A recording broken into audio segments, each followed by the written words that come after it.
শাড়িতে টান পড়ায় ব্যথায় কুঁকড়ে ওঠে জান্নাতুল। শাড়ির পিন কাঁধে বিঁধে গেছে, রক্ত পড়ছে চুইয়ে চুইয়ে। জান্নাতুল পিছনে তাকিয়ে হাত জোর করে বলে, প্লিজ আমাকে ছেড়ে দেন, আমার কোনো ক্ষতি করবেন না, প্লিজ আমাকে ছেড়ে দেন। শাড়ির আঁচলে টান পড়তেই জান্নাতুল পিছু ফিরে কথাগুলো বলে। দুইটা ছেলে দাঁড়িয়ে আছে, একজনের হাতে তার শাড়ির আঁচল। তোমাকে কে বাঁচাবে মামুনি? আজকে তো আমরা মজা করব তোমাকে নিয়ে। দয়া করুন আমার উপর। জান্নাতুল ভয়ে ঢোক গিলে। আশেপাশে তাকে সাহায্য করার মতো কেউ নেই। চাকরির খোঁজে বের হয়েছিল সে, কিন্তু খুঁজতে খুঁজতে যে রাত লেগে যাবে সেটা বুঝে উঠতে পারে নাই। তার সামনে দাঁড়িয়ে থাকা একটা ছেলে শাড়ির আঁচল জোরে টান দিয়ে খোলার চেষ্টা করছে। জান্নাতুলও চিৎকার দিয়ে বলে, please help me, please help, আমাকে কেউ বাঁচান দয়া করে। আল্লাহ, আপনি আমাকে রক্ষা করুন, দয়া করে আমাকে ছেড়ে দেন ভাইয়ারা, আমি তো আপনার ছোট বোনের মতো, প্লিজ আমাকে মাফ করে দিন, আমি তো কোনো অন্যায় করিনি। আজকে কেউ তোমাকে বাঁচাতে আসবে না, আজকে আমরা তোমাকে আদর করব। এদের মতো নরপশুরা রাত বিরাতে মেয়েদের শরীর খোঁজে, আর তাদের কাছে সাহায্য চাচ্ছ মেয়ে? এত রাতে মেয়ে মানুষের এই পথে চলাচল যে নিষেধ। নরপশুরা রূপও দেখে না, তাদের তো শরীর দরকার রাত বিরাতে। জান্নাতুল পিছু ফিরে দেখে দুটা বাইক। একটা বাইক থেকে দুটো ছেলে নেমে এসে তার পাশে দাঁড়ায়। যে ছেলে দুটো জান্নাতুলের ক্ষতি করার জন্য আসছিল তারা সেখান থেকে দৌড়ে পালিয়ে যায়। তাদের পালিয়ে যাওয়ার কারণ তাদের সামনে দাঁড়িয়ে থাকা ছেলেগুলো। তাদের মুখে মাস্ক, দেখিয়ে বুঝে নেই এরা কারা। জান্নাতুল ভয়ে ছেলেটাকে জড়িয়ে ধরে কান্না করতে থাকে। আমাকে বাঁচান প্লিজ, ওনারা আমাকে বাঁচতে দিবে না, আমার ইজ্জত নষ্ট করবে ওরা, আমাকে বাঁচান দয়া করে, আমি আপনার পায়ে পড়ি, আমাকে বাঁচান প্লিজ। আমি ইচ্ছে করে এত রাতে এই রাস্তা দিয়ে যাচ্ছি না, এখানে আমি নতুন, কিছু চিনি না। শোনো মেয়ে, আমাকে দেখে তোমার কি মনে হয় আমি কি তোমাকে ছেড়ে দিব? এত বিশ্বাস আমার উপর? আমি যদি এখন ঝাঁপিয়ে পড়ি তোমার উপর? এবার জান্নাতুল নিজেকে ছেলেটার কাছ থেকে ছাড়িয়ে নেয়। চোখের পানি মুছে ছেলেটার পায়ের কাছে বসে পা ধরে মিনতি করে। ছেলেটা আকস্মিক এমন কিছুর জন্য প্রস্তুত ছিল না, সে তো মজা করে কথাটা বলেছে। পাশ থেকে বাইকে বসে থাকা ছেলেগুলো বাইকের হেডলাইট জ্বালিয়ে দেয়। ছেলেটা জান্নাতুলের মুখের দিকে তাকিয়ে অবাক কণ্ঠে বলে, হে নারী, তোমার চোখে জল কেন? তোমার চোখে তো মায়া থাকা প্রয়োজন। তুমি পৃথিবীর বিশ্ব সুন্দরীদের মধ্যে প্রথম কেউ। তোমার গালের টোল, তোমার মায়া মাখা মুখ, এই ছোট্ট ফেস আমাকে ঘায়েল করে দিল। তোমাতে আমি আজ বিলীন হয়ে গেলাম। সবাই বাইক থেকে নেমে মেয়েটার সামনে আসে। জান্নাতুলকে ছেলেটার পা থেকে উঠিয়ে দাঁড় করিয়ে দেয়। ছেলেটা জান্নাতুলের উদ্দেশ্যে ধীর কণ্ঠে বলে, মেয়ে, তোমার তো দিনেও বাড়ি থেকে বের হওয়ার রিস্ক, তোমার পাশে চারটাকেও বেমানান লাগবে।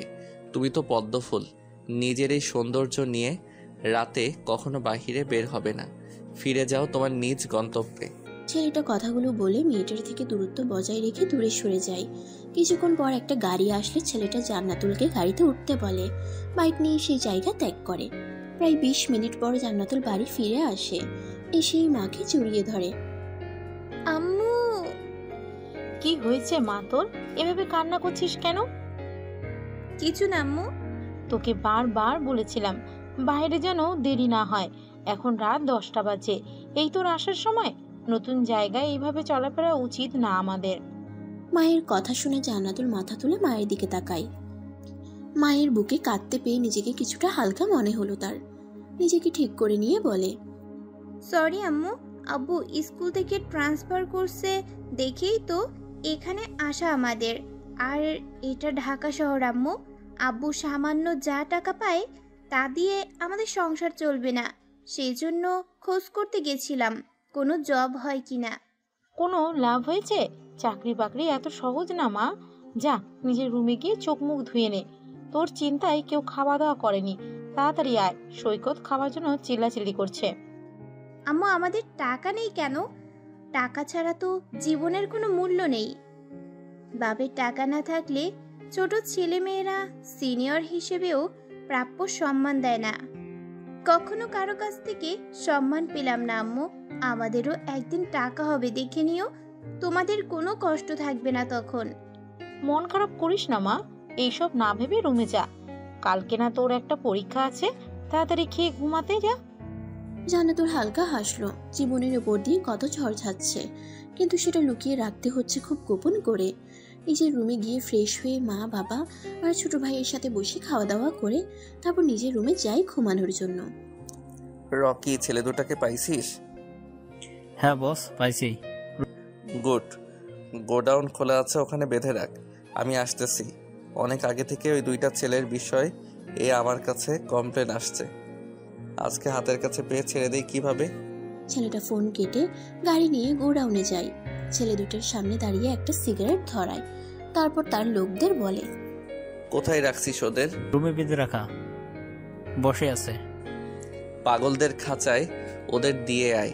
পাগলের একটু খুনের কাজটা করে দেখ, নখের আঁচড় দিয়ে শেষ করুক, আর সবাই জেনে যাক কোন রাক্ষস তাদের খুন করছে। হা হা হা। ছেলেটা জোরে জোরে হাসতে থাকে, তারপর ধীর কণ্ঠে বলে, আমার পদ্ম ফুল, ফুলকে ভালো না বাসলেও আমি তোমাকে ভালোবেসে ফেলেছি। আমার প্রথম ভালো লাগা তুমি, আমার প্রথম চাওয়া না হয় তোমাকে চেয়ে নিব। ছেলেটা নিজের কাজ করে সেখান থেকে চলে যায় নিজ বাড়ির দিকে। রেখে যায় কয়েকজনের আজহারি। সেখানে থাকা সবাই শুনতে পায় দুইটা ছেলের আর্তনাদ। সেদিনের পর কেটে যায় একটা বছর। ছেলেটা নিজের মতো কাটিয়ে দেয় নিজের জীবন, চালিয়ে যাচ্ছে সবার আড়ালে নিজের কাজ। আর জান্নাতুল ফেরদৌস, সে চাকরির পরীক্ষা দিচ্ছে একের পর এক, কিন্তু মন মতো কোনো কাজ হচ্ছে না। টাকা ছাড়া কি এই যুগে কোনো কাজ পাওয়া যায়? বিসিএস ক্যাডার হয়ে কি লাভ হলো আমার, বলতে পারবে আম্মু? কেন? এখন তো অনেক চাকরির অফার আসছে। কিন্তু আমি যে ভার্সিটিতে জব করতে চাই সেখানে কোনো বাংলা শিক্ষক লাগবে না। ক্যাডার হওয়ার আগে একটা চাকরির জন্য হা হুতাশ করতিস, আর এখন জব পেয়ে ছেড়ে দিচ্ছিস? আম্মু, আমার অনেক ইচ্ছে ছিল সেই ভার্সিটিতে জব করব। যা অফার পাচ্ছিস সেটাই গ্রহণ কর। দুদিন হলো ক্যাডার হয়েছিস, এত অফার তাও শান্তি হয় না? তোমাদের রেখে দূরে যাব না। 28 বছর জীবন আমার ব্যর্থ। ভালো কিছু করতে হলে দূরে থাকতে হয় মা। আম্মু, আমার বিয়ে হচ্ছিল না দেখে খুব কষ্ট পাচ্ছ তাই না? না দিতে পারছো বিয়ে, না হচ্ছে আমার কোনো পূর্ণের কাজ। আম্মু, আজ টাকা নেই বলে আমাকে ভালো কোথাও বিয়েও দিতে পারছো না। এসব কথা বলতে নেই মা, সব কিছুতে তাড়াহুড়া করিস কেন? তুই সবে মাত্র বিসিএস ক্যাডার হলি, দেখিস এখন তুই অনেক জব পাবি। আর এত ধৈর্য কম কেন? একদিনে গিয়ে জব হবে ইনশাআল্লাহ আম্মু। কিন্তু আজকের অপমান যে আমাকে খুব ভাবায় আম্মু। জান্নাতুলের মা আর কিছু না বলে মুখে কাপড় চেপে রুম থেকে বেরিয়ে যায়। জান্নাতুল মেঝেতে মাথা চেপে ধরে বসে আছে। আজকে তাকে দেখতে আসছিল। এত অপমানিত হতে হবে জানা ছিল না, কিন্তু তাদের 10 লক্ষ টাকা চাই। 10 লক্ষ কেন? 10 টাকা দেওয়ার মুরত নাই তাদের। আর 10 লক্ষ টাকা?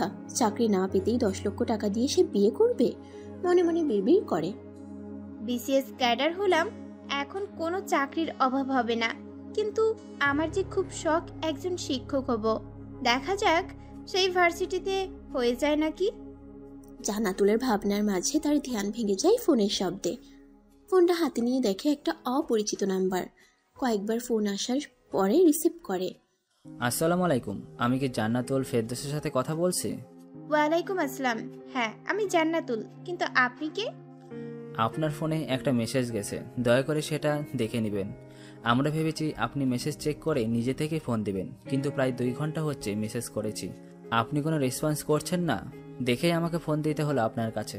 আপনি কাল সকালে ঢাকা ভার্সিটি চলে আসবেন।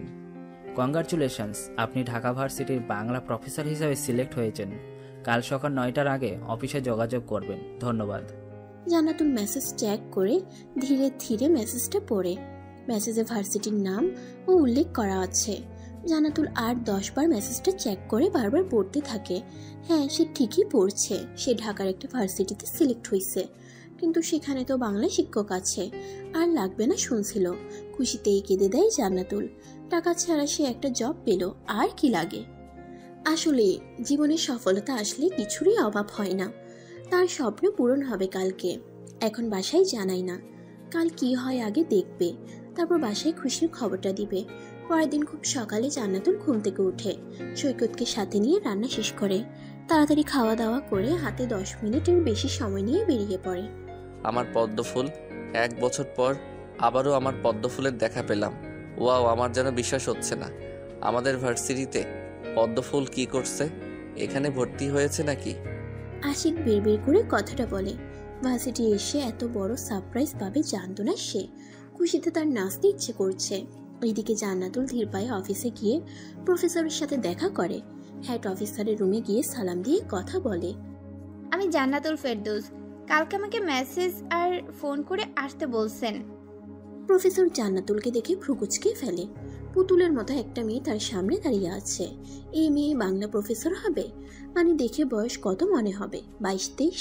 ওনার ভাবনার মাঝেই জান্নাতুল নিজের ফাইলে গিয়ে দেয়। প্রফেসর ফাইল চেক করে দরকারি কাগজ নিয়ে বাকিগুলো ফিরিয়ে দেয়। তারপর জান্নাতুলের দিকে তাকিয়ে বলে, তোমাকে দেখে যে কেউ 23 বছরের বাচ্চা মনে করবে, কিন্তু তোমার বয়স 28 বছর। এটা যেন বিশ্বাস হচ্ছে না। পদ্মফুল ফুটে ঝরে যায়, ঠিক তোমার বয়সও ঝরে কমে যাচ্ছে। মেয়েদের বয়স অনুমান করতে নেই স্যার, তবে আপনার কথাটা মজার ছিল। একটা কথা জানতে আগ্রহী আমি এখানে যখন বাংলা শিক্ষক হওয়ার কথা বললাম, তখন তো আপনারা বললেন এখন বাংলা শিক্ষক লাগবে না।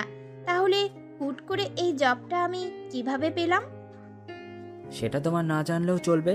বিসিএস ক্যাডার হয়েছো, সেই ভাগ্যেই ভেবে নাও। তোমার এক শুভাকাঙ্ক্ষী তোমাকে চাকরি পেতে সাহায্য করেছে। তুমি আজ বাসায় যেতে পারো। কাল থেকে ক্লাস নিতে এসো। তাছাড়া একজন বিসিএস ক্যাডার তুমি, জবটা পাওয়া কি খুব কঠিন? না, তবু শিক্ষকতা করতে গেলে 15-20 লক্ষ টাকা ঘুষ দিতে হয়। কি বললে? বিসিএস ক্যাডারদের টাকা লাগে না? অন্যদের তো লাগে। কি? জান্নাতুল থতমত খেয়ে যায়। রুম থেকে চোরের মতো বেরিয়ে আসে। তারপর খুশি মনে বাসায় ফিরে যায়। আব্বু, তোমার মেয়ে তোমার মতো একজন শিক্ষক হতে পারছে। মানে? জান্নাতুলের বাবা অবাক কণ্ঠে কথাটা বলে। জান্নাতুল হাসি মুখে সব ঘটনা খুলে বলে। জান্নাতুলের বাবা মেয়ের মাথায় হাত বুলিয়ে বলে, শিক্ষক যেমন হয়েছিস ঠিক এটার মান রাখিস মা। এটার মান ধরে রাখতে পারলে তুই একজন সুন্দর মানুষ। ইনশাআল্লাহ বাবা। সবাই খুশি। জান্নাতুলের বাবা মিষ্টি এনে সবাইকে খাওয়ায়। তারা যে মালিকের বাসায় ভাড়া থাকে সেই বিল্ডিংয়ে সবাইকে মিষ্টি বিলিয়ে দেয়। এতটা খুশি তিনি। খুব করে চাইতো মেয়েকে একজন শিক্ষক বানাবে, সেই জন্য তো মেয়েকে বিয়ে দেন নাই তিনি নিজেও একজন প্রাইমারি শিক্ষক। সেই দিনটা সবার আনন্দে কেটে যায়। পরের দিন সকালে জান্নাতুল নিজেকে পরিপাটি করে ভার্সিটির উদ্দেশ্যে বেরিয়ে যায়। নয়ন ভরে দেখি তোমায়, তবু বুঝি দেখা শেষ নাই। তোমারই পরশে ভালোবাসা আসে মনেরই আঙিনাই। গিটার বাজিয়ে আশিক গান করছিল। তখন রুমে তাদের হেড প্রফেসর টুকে দেখে গান বন্ধ করে নিজেদের বেঞ্চে বসে। প্রফেসরের সাথে পদ্মফুলকে দেখে আশিক চমকে উঠে ধীর কণ্ঠে বলে, আমার পদ্মফুল যে আমার ক্লাসেই পড়বে নাকি? ইস, কি সুযোগ! আমার পদ্মফুল আমার কাছে এসেই ধরা দিলে তুমি। তোমাকে দেখার আগ্রহ যে আমার মিটবে আজ। কিন্তু আশিকের ভাবনায় প্রফেসর জল ঢেলে দিয়ে বলে উঠে, হ্যালো স্টুডেন্ট, ইনি তোমাদের নিউ টিচার, বাংলা প্রফেসর। আজ থেকে প্রথম ক্লাসটা মিস জান্নাতুল ফেরদৌস নেবে। তোমরা তাহলে ক্লাস করো, আমি আসি। জান্নাতুল, তুমি থাকো তাহলে। আর দেখো, বাচ্চারা আবার তোমাকে বাচ্চা না ভাবে। ক্লাসের সবাই হেসে ফেলে। প্রথমে তো সবাই স্টুডেন্ট ভেবে নিচ্ছিল, কিন্তু এখন টিচার শুনে সবার জন্য হার্টবিট চলা বন্ধ করে দিচ্ছে। এইদিকে আশিক অবাক কণ্ঠে বলে, টিচার টিচার বলেই মাটিতে লুটিয়ে পড়ে। জান্নাতুল অবাক হয়ে তাকিয়ে থাকে সেই দিকে। ছেলেরা কি তাকে দেখে জ্ঞান হারিয়ে ফেলছে? জান্নাতুল একজনের থেকে পানির বোতল নিয়ে ছেলেটার মুখে পানি ছিটিয়ে দেয়। আশিক সাথে সাথে চোখ মেলে সামনে তাকিয়ে আবার কিছুটা দূরে সরে যায়। জান্নাতুল অবাক হওয়া কণ্ঠে বলে, এই ছেলে, তুমি এমন সেন্স হারলে কেন? হঠাৎ তোমার কি হলো? কিছুক্ষণ আগে তো ভালোই গান করছিলে। আমি দেখতে কি খুব খারাপ? আমাকে দেখেই তুমি জ্ঞান হারিয়েছো? না না, আমার পদ্মফুল কখনো খারাপ হতে পারে না। আমার তো শরীর খারাপ, তাই হয়তো সেন্সলেস হয়ে পড়ছি। সরি, আমি ইচ্ছে করে পড়ে যাইনি। ওঠো। আর এই পদ্মফুলকে? কই, কেউ না তো।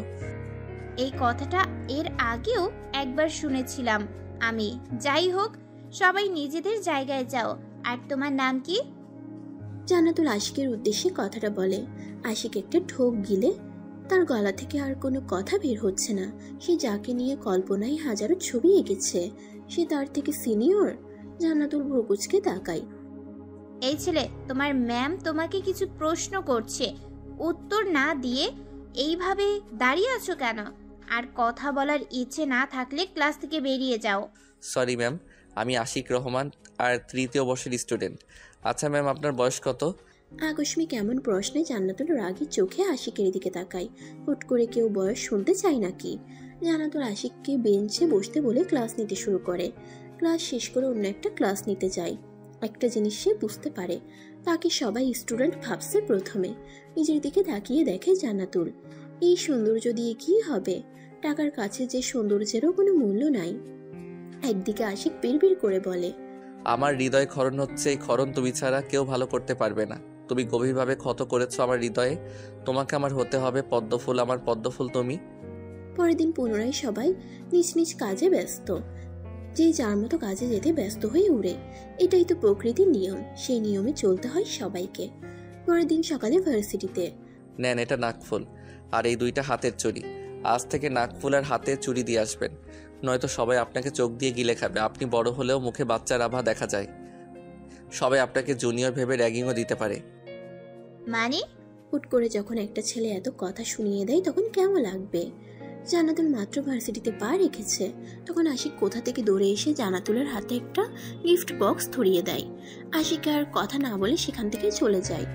জান্নাতুল বক্সটা কি করবে ভেবে পায় না। ফেলে দিলে সবাই কি না কি ভাববে, আর নিলে কেউ বুঝবে না এত বিষয়।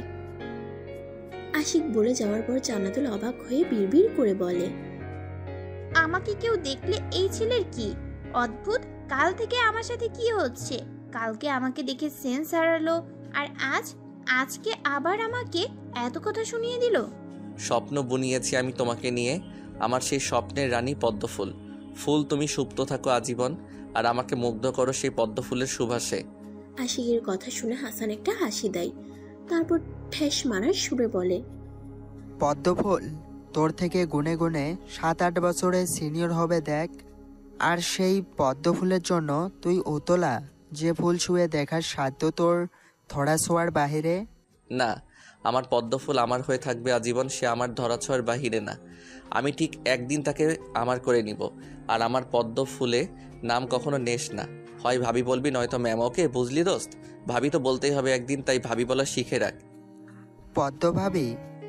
হাসানের কথা শুনে হাসান আর আশিক দুজনেই হেসে ফেলে। দুইজন ক্যান্টিনে বসে জান্নাতুলকে নিয়ে আলোচনা করছে। জান্নাতুল ক্লাস নিতে যাওয়ার আগে তার ছোট ভাই সৈকতের কাছে ফোন করে। আমি যে ভার্সিটিতে আছি সেই ভার্সিটিতে তো ভর্তি শুরু হয়েছে সৈকত। তো আমি কি করব আপু? তুই এখানেও চান্স পাইছিস? এক কাজ কর, আজকে তোর কাগজপত্র নিয়ে আয়, এই ভার্সিটিতে পড়াশোনা করিস। আচ্ছা, তোর ক্লাস শেষ হওয়ার আগেই চলে যাব। আচ্ছা রাখলাম, ক্লাস নিতে যাব। জান্নাতুল তার ছোট ভাইয়ের সাথে কথা বলে ফোনটা কেটে দেয়। তারপর ক্লাস নেওয়ার জন্য ক্লাসরুমে যায়। ক্লাস শেষে সৈকত আর আশিক ক্যান্টিনে বসে আছে। তাদের সব ক্লাস আরো 40 মিনিট আগে শেষ হয়েছে, কিন্তু আশিক জান্নাতুলের জন্য অপেক্ষা করছে সেই কখন থেকে। এক পলক তার পদ্মফুলকে দেখবে বলে। হুট করে হাসান বলে, আশিক, তুই কিন্তু এখনো জানিস না ম্যাম বিবাহিত নাকি অবিবাহিত। তো কি হয়েছে? কি আবার? তুই ম্যামের ভাবনা মাথা থেকে ছেড়ে ফেল। এক কাজ কর, তোর জন্য আমি ভালো মেয়ে খুঁজে দিব, চল। তোর কি মনে হয় হাসান, আশিকের জন্য 1000 মেয়ে পাগল? ওকে, আমার বাপের টাকার অভাব নেই, বলি নাই যে আমি ধনীদের মধ্যে একজন, কিন্তু চলার মতো বহু টাকা আছে। নিজস্ব কাপড়, মোবাইল, কসমেটিক্স, স্বর্ণের ব্যবসা। আমাদের অন্য কোনো মেয়ের প্রয়োজন নেই আমার। আশিক টেবিলে থাবা মেরে দাঁতে দাঁত চেপে কথাটা বলে। হাসান ভয় ঢোক গিলে, সে বুঝাতে চাচ্ছে এক আর আশিক বুঝছে আরেক। দেখ, আমি সেটা বলি নাই, তুই তো নিজের কাজ নিয়ে ব্যস্ত থাকিস, কখনো রিলেশনে জড়িয়ে পড়িস নাই। কিন্তু প্রথম ভালোবাসা যদি হয় ভুল মানুষের সাথে, তাহলে সারা জীবন পস্তাতে হবে।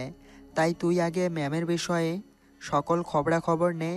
আচ্ছা, সেটা তো বলবি, কিন্তু গাধা, আমার পদ্মফুল এখনো অবিবাহিত। ওর নাকে ফুল নেই, হাতে চুড়ি নেই, বিবাহিত মেয়েদের কোনো বৈশিষ্ট্য তার মাঝে নেই। চল, পদ্মফুল আসছে, একটু কথা বলে আসি। হাসান আর আশিক উঠে জান্নাতুলের সামনে গিয়ে দাঁড়ায়। জান্নাতুল বিরক্ত হয়ে বলে, আশিক আমার পথ ছাড়ো, তুমি কিন্তু কাল থেকে বেয়াদবি করছো। আমি তোমার ম্যাম হই, ভুলে যাচ্ছ নাকি? আর তোমার গিফট বক্স কি আছে সেটা আমি এখনো খুলে দেখিনি। ওয়েট, সেটাও নিয়ে যাও। আশিক জান্নাতুলের সামনে এসে দাঁড়ালে জান্নাতুল কথাগুলো বলে। আশিকের যেন সেদিকে কোনো ভাবান্তর নাই। তার পাশে দাঁড়িয়ে থাকা ছেলেটাকে ভালোভাবে লক্ষ্য করে। সে বুঝতে পারছে না ছেলেটা তার পদ্মফুলের কে হয়।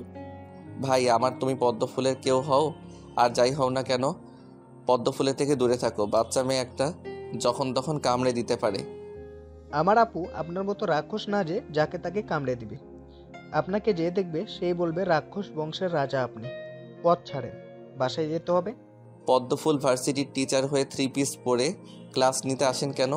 আপনাকে বাচ্চা বাচ্চা লাগে, আপনাকে টিচার হিসেবে মানায় না। আপনি বরং শাড়ি অথবা বোরখা পরে আসবেন। প্লিজ ভাববেন না যে আমার কথা রাখতে বলছি, আপনাকে আমি সম্মান দিয়ে কথাটা বলছি। আপু এই রাক্ষস বংশের রাজাটা কে? তোকে এত কথা শোনানোর সাহস কই পাই? আজ তো একে আমি। আশিক সেখান থেকে চলে গেলে সৈকত রাগী কণ্ঠে কথাটা বলে। জান্নাতুল হালকা হেসে সব ঘটনা খুলে বলে। সৈকত রাগী ফিস করে জোরে জোরে হাঁটতে লাগে। পরিচয়: জান্নাতুল ফেরদৌস, মা রাবেয়া ইসলাম, বাবা হামিদ ইসলাম, ছোট ভাই সৈকত। বাবা একজন স্কুল টিচার, মা গৃহিণী। ছোট ভাই এবার অনার্স প্রথম বর্ষ। তাদের জন্মস্থান চট্টগ্রামের এক ছোট্ট শহরে। রাজশাহী বিশ্ববিদ্যালয় থেকে জান্নাতুল নিজের পড়াশোনা কমপ্লিট করছে। আমি শত ফুলের মাঝখানে এক অবলা নারী। আমার ভালোবাসা ভালো লাগা আজ অন্য কারো সবই। আমার চাওয়া পাওয়া রয়ে গেল, করলে না তুমি তা পূরণ।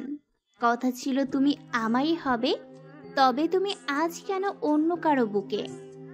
জান্নাতুল হাতে গল্পের বই নিয়ে হালকা কণ্ঠে নিজের ভাবনা প্রকাশ করে। সৈকত সেদিকে কিছুক্ষণ তাকিয়ে বলে, আপু ভাইয়া তোর সাথে এমনটা কিভাবে করতে পারলো? জানি না। ভাইয়া তো তোকে খুব ভালোবাসতো, সব সময় তোর পাশে থাকার চেষ্টা করতো। আর আজ দিয়ে 2 বছর আগে ভাইয়া তোকে ছেড়ে গেছে। আচ্ছা আপু, মানুষ কি টিকটিকির মতো রং বদলায়?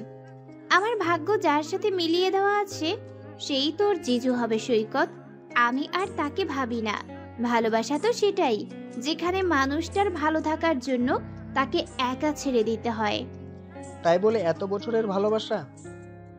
তোর ভাইয়া হয়তো আমাকে ছাড়া হ্যাপি আছে, ভালো থাকুক না ও, তাতেই তো আমি ভালো থাকি। যাকে ভালোবাসি তার ভালো থাকা দেখে যেতে চাই আজীবন।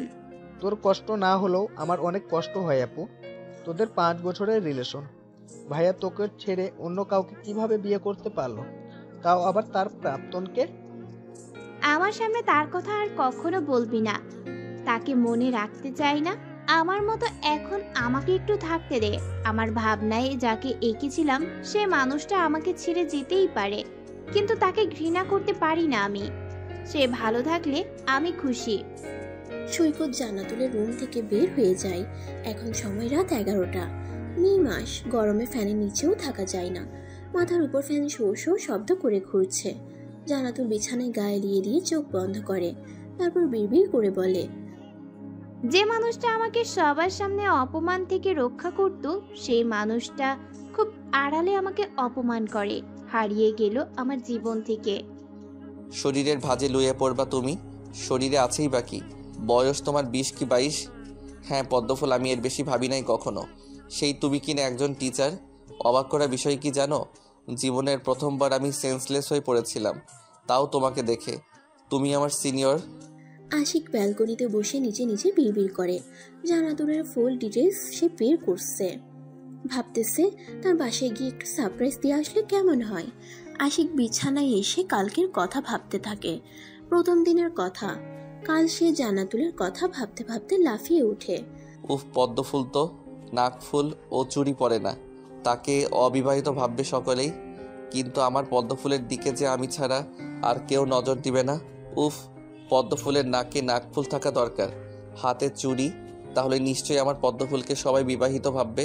ইয়েস, কালকে পদ্মফুলকে একটা নাকফুল আর একজোড়া চুড়ি গিফট করতে হবে। আশিক ভাবনা থেকে ফিরে আসে। সেজন্য তো আজও নাকফুল আর হাতের চুড়ি নিয়ে গেছিল ভার্সিটিতে।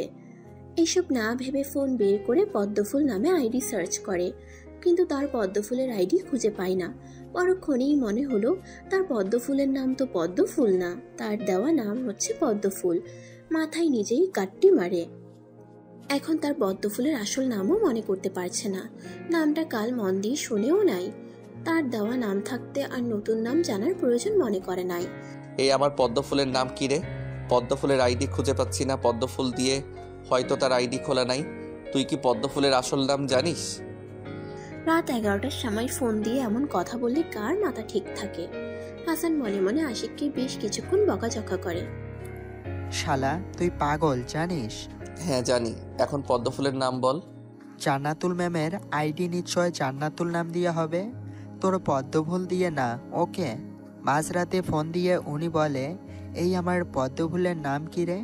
ভাই আমি ইংরেজি ডিপার্টমেন্টের, আর তোর পদ্মফুলের নাম আমি জানি, অথচ তুই জানিস না?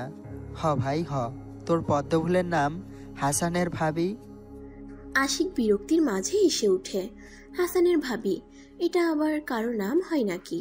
পদ্মফুল নামটি সুন্দর, এটা মানুষের আইডির নাম হতেই পারে। আচ্ছা পদ্মফুলের দেবর, আপনি কি আমার পদ্মফুলের ফুল নাম জানেন? জানলে দয়া করে আমাকে একটু বলেন। আমি আমার পদ্মফুলের আইডি খুঁজে বের করি। সকাল হওয়ার আগে আমার পদ্মফুলের আইডি খুঁজে বের করতে হবে। জান্নাতুল ফেরদাউস। ইংলিশ দিয়ে সার্চ করিস না যেন, বাংলা টিচার গিয়ে দেখ, বাংলা দিয়েই আইডি নাম দিয়ে পরে না পেলে আমাকে আবার মারতে আসিস না। আশিক আইডি 1 ঘন্টা থেকে খোঁজে, কিন্তু কোনো আইডি তার পদ্মফুলের বলে মনে হচ্ছে না। রাগ করে ফোনটা বেড়ে ছুঁড়ে মারে। তারপর ভয়ে ভয়ে ফোনটা হাতে নেয়। দেখে ফোনটা আবার ভেঙে গেল নাকি।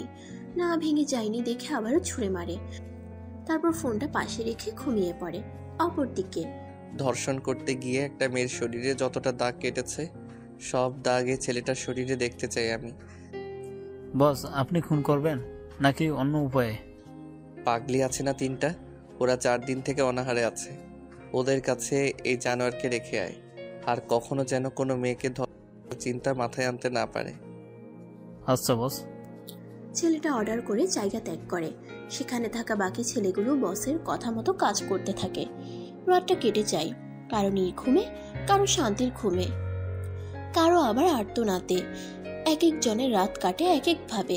পরের দিন সকালে জান্নাতুল ভার্সিটিতে কি পড়ে যাবে সেটা ভাবতে ভাবতে সময় পার করে দেয় 20 মিনিটের মতো।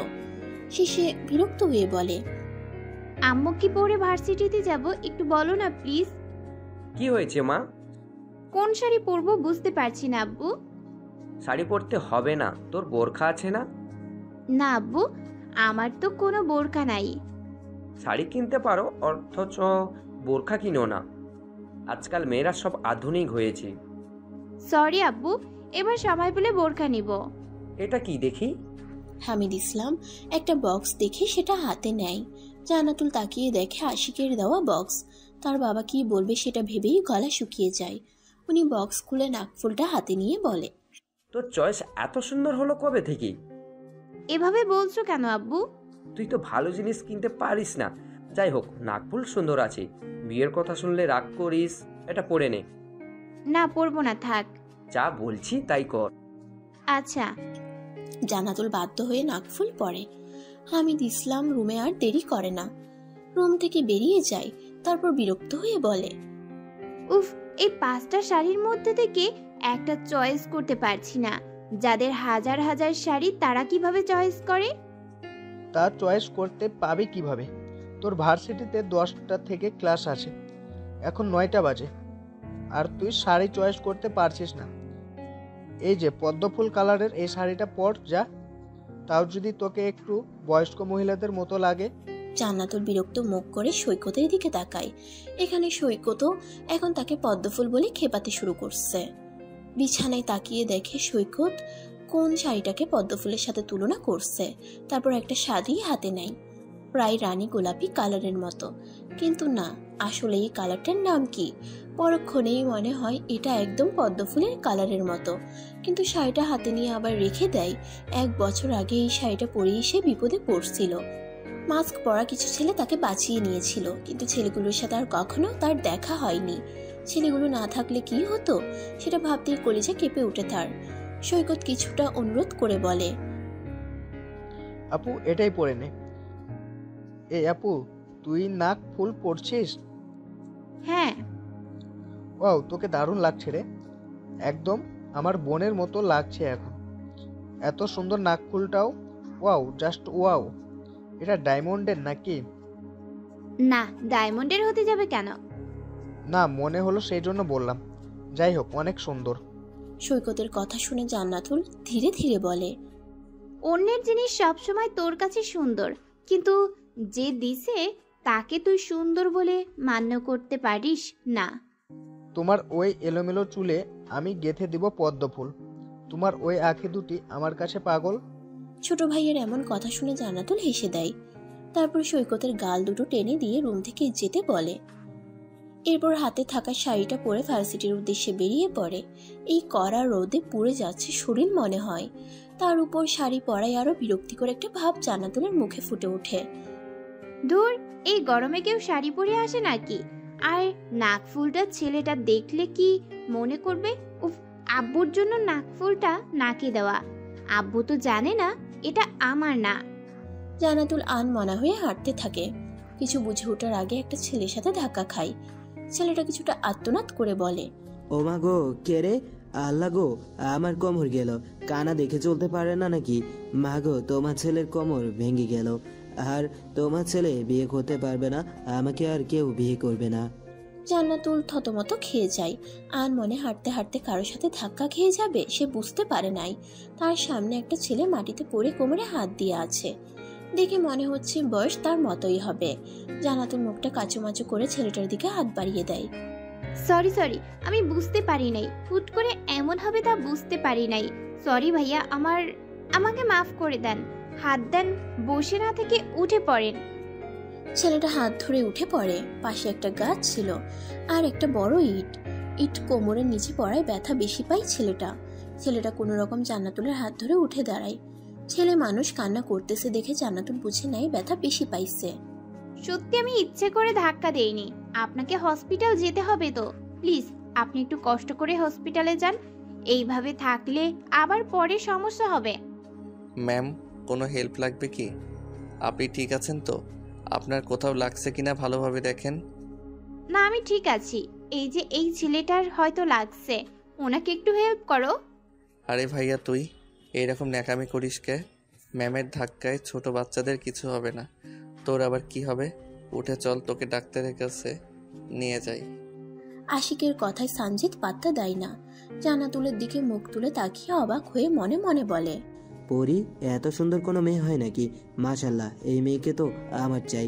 আমার কমতো তুমি ভাঙছো পরি, আমার কমতো তুমি ভাঙছো পরি।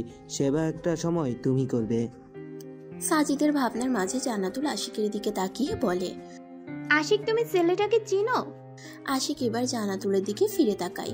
জান্নাতুলকে দেখে মনে মনে আওড়ায়, আমার পদ্ম ফুল, আপনাকে এই রূপে রূপবতী লাগছে। আপনার চোখের হালকা কাজল আমাকে চুম্বকের মতো টানছে। আপনার লম্বা চুলের বেনি টেনে দিয়ে বলতে ইচ্ছে করছে, আমার পদ্ম ফুল, আপনাকে আমার কল্পনার রানীর মতো লাগছে। আশিক মাথা নেড়ে সানজিদকে নিয়ে যায়। আশিক পিছু ফিরে বেশ কয়েকবার জান্নাতুলকে দেখে নেয়। মেয়েটার নাকে নাকফুল দেখে ঠোঁট প্রসারিত করে হেসে ফেলে আশিক। সানজিদ তার দিকে ভ্রুকুচকে তাকায়। আশিক সানজিদকে একটা চোখ মারে। সানজিদ থতমত খেয়ে যায়। ছেলেটা পাগল হলো নাকি?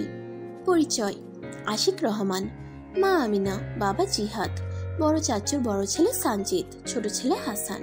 তাদের নিজস্ব দোকান আছে অনেকগুলো। সাজিদ ইউনিভার্সিটিতে ইংরেজিতে টিচার হিসাবে নিয়োগ করছে 1 বছর আগে থেকে। জান্নাতুল সেখান থেকে ক্লাস নিতে যায়। একটা ক্লাসে সে বলে ওঠে, সাহিত্য, বাংলা সাহিত্য পড়ার মজা আলাদা। সেটা কি তোমরা জানো? যখন পড়তে বসো তখন মনোযোগ রাখবা বইয়ে, তাহলে দেখবে সাহিত্যের মধ্যে ঢুকে যাবে তোমরা। আর সাহিত্য পড়লে তো নিজের মাঝে প্রেম প্রেম অনুভূতি জাগে। পড়তে কিন্তু দারুণ লাগে। স্টুডেন্টরা মনোযোগ দিয়ে ম্যামের কথা শুনে। জান্নাতুল দেখে একটা ছেলে আনমনে হাসছে। জান্নাতুল ছেলেটার সামনে এসে বেঞ্চে একটা বাড়ি দেয়। ছেলেটা লাফিয়ে ওঠে। কি সমস্যা? কার ভাবনায় মগ্ন আছো তুমি? ম্যাম ক্লাসে কিছু বলছে আর তোমার অন্য ভাবনায় মন। ক্লাস ভালো লাগছে না? আচ্ছা, আমার ক্লাস কি তোমার ভালো লাগে না? সবাই একসাথে বলে, ম্যাম অনেক ভালো লাগে। আপনি এই দুদিনে আমাদের মন জয় করেছেন। আপনার বলা প্রতিটা কথা আমাদের নতুন করে কিছু শিখতে উৎসাহ দেয়। জান্নাতুল হালকা হেসে দেয়। তারপর যে ছেলেটা আনমনা হয়েছিল তার মাথায় হাত বুলিয়ে দেয়। কি হয়েছে? ছেলেটা আনমনা হয়ে বলে, ম্যাম, ভালোবাসা এত কষ্টদায়ক কেন? সে হারিয়ে গেলেও তার স্মৃতি মনে হলে অনেক খুশি লাগে নিজেকে। কিন্তু কেন ম্যাম? যে ঠকায় তাকে তো ঘৃণা করা উচিত। ভালোবাসা কি তোমরা জানো? সবাই ভাবে একটা ছেলে আর একটা মেয়ে কথা বলছে, ঘুরছে, এটাই তো ভালোবাসা। কিন্তু এটা ভালোবাসা না, এটাকে প্রেম বলা হয়। আর ভালোবাসা হচ্ছে যে ছেড়ে গেছে তাকে মনে পড়বে, তার স্মৃতিগুলো আমরা ভেবে একটা শান্তি অনুভব করি। সে যতই ঠকায় না কেন আমরা তাকে ঘৃণা করতে পারবো না। তবে আমাদের আর একটা কথা মাথায় রাখতে হবে, সে ছেড়ে গেছে বলে আমরা তার স্মৃতি আঁকড়ে ধরে বাঁচতে চাইবো না, নতুন করে আবারও সুন্দর একটা সম্পর্ক গড়তে চাইবো। ছেলেটা মাথা নেড়ে বসে পড়ে। জান্নাতুল আবার পুনরায় ক্লাস নেওয়া শুরু করে। ক্লাস শেষে রুম থেকে যাওয়ার আগে বলে, হুমায়ুন ফরিদির একটা কথা আছে, জানো কি তোমরা? কেন প্রেমে পড়লাম, কেন ভালোবাসলাম, এর কারণ যদি তুমি খুঁজতে যাও দেখবে তুমি কিছুই খুঁজে পাচ্ছ না। অন্ধকার ঘরে তুমি কালো বিড়ালকে খুঁজছো, কিন্তু বিড়ালটি সেই ঘরে নেই। ভালোবাসাটি এমন। জান্নাতুল সব ক্লাস শেষ করে আশিকের সামনে যায়। নাকফুল আর চুড়িগুলোর দাম কত আশিক? আশিক শান বাঁধা গাছের নিচে বসেছিল, সাথে হাসানও ছিল। তখন জান্নাতুল এসে এমন কথা বলায় আশিক বসা থেকে উঠে দাঁড়ায়। জান্নাতুলকে লক্ষ্য করে, তার চারপাশে ঘুরে মুখের সামনে দাঁড়িয়ে পড়ে। তারপর জান্নাতুলের দিকে তাকিয়ে বলে, নাকফুলের দাম কত জানি না, কিন্তু আমার পদ্ম ফুলের নাকে যেহেতু হতেই পারে 20-30 কোটি টাকা, তবে আমি আমার পদ্ম ফুলের সাথে টাকার তুলনা করতে পারবো না। পদ্ম ফুল আমার কাছে এই পৃথিবীর শ্রেষ্ঠ দামি, তার কোনো তুলনা হয় না। স্টপ আশিক, তোমার সামনে আসলেই দেখি মুখ দিয়ে সাহিত্যের কথা বের হয়। হতেই পারে ম্যাম, আমি তো বাংলা বিভাগের স্টুডেন্ট। আমি তোমার ম্যাম হই, ভুলে যেও না। তোমার থেকে গুণে গুণে 6-7 বছরের বড় হব আমি। সম্মান দিয়ে কথা বলো, নাকি গরিবদের সম্মান করতে নাই? সরি ম্যাম, আপনি ভুল বুঝছেন। আমি তো শুধু মজা করে বলছি। ম্যাম তো বউয়ের মতো। জান্নাতুল আর হাসান আশিকের দিকে তাকায়। আশিক ফট করে নিজের 2 হাত দিয়ে মুখে হাত দেয়। আশিক মুখ ফসকে কথাটা বলে ফেলেছে। এদিকে হাসান মুখে হাত দিয়ে হেসে যাচ্ছে। জান্নাতুল আশিকের হাতে একটা বাড়ি মারে। আশিক ভালোভাবে দাঁড়িয়ে পড়ে। নাকফুলটা আমার আব্বুর পছন্দ হয়েছে, আব্বু ভাবছে আমি কিনছি, তাই আব্বুর জোরে নাকফুল পড়তে হয়েছে। তাই দাম কত সেটা বলো, আমি তোমাকে নাকফুলের দাম দিচ্ছি। 2000 টাকা। আপনাকে এই নাকফুলে খুব সুন্দর লাগছে ম্যাম, আপনাকে একদম পদ্ম ফুলের মতো লাগে। শাড়িটা আপনাকে বড্ড মানায়। মাত্র 2000 টাকা? আমি তো ভাবছিলাম আরো বেশি। যাই হোক, এই নাও টাকা, আর একদম আমার সাথে বাদরামি করতে আসবা না। পড়াশোনায় মন বসাও, তোমাদের তো এক্সাম কয় মাস পর থেকে। আচ্ছা ম্যাম, আপনার কথা কি ফেলতে পারি? আপনি হলেন আমার বউ, না মানে বউয়ের জামাইয়ের ম্যাম। আপনার কপালে আমার মতো সুন্দর এক পোলা জুটুক, আমিন। আশিক 1000 টাকার নোট নিয়ে বাসায় চলে যায়। জান্নাতুল সৈকতকে ফোন দিয়ে একটা মার্কেটের নাম বলে দোকানে আসতে বলে। তার মায়ের জন্য একটা স্বর্ণের চেন নিবে সেজন্য। আপু, তুই তো ঘেমে চুপসে গিয়েছিস, একদম ভেজা পদ্ম ফুলের মতো। আহ, কি সুন্দর লাগছে না তোকে? তোকে বিয়ে দেব না আপু, কারণ তোর যোগ্য জামাই হয়তো এই পৃথিবীতেই নাই। আবার শয়তানি করতে লাগছিস? পদ্মফুল পদ্মফুল শুনতে শুনতে মাথা নষ্ট হয়ে যাচ্ছে ভাই আমার। দয়া করে আমাকে একটা পদ্মফুল এনে দিবি, সেটাকে খুব কাছ থেকে দেখবো আমি, আর বুঝতে চাই আমি কি পদ্মফুলের মতো সুন্দর। আরে আমার কথা আগে শোন, তোর জন্য জামাই কই পাবো বলতো? তোর যোগ্য জামাই কে হতে পারে? ওয়েট, তোর সাথে মানাবে এমন একটা ছেলে আছে, কিন্তু সে তো রাক্ষস বংশের রাজা। তুই কার কথা বলছিস রে? রাক্ষস বংশের রাজা এখানে কই থেকে আসলো? এই যুগে রাক্ষস বলতে কিছু হয় না, সব টিভি সিরিয়ালে যা হয় আর কি।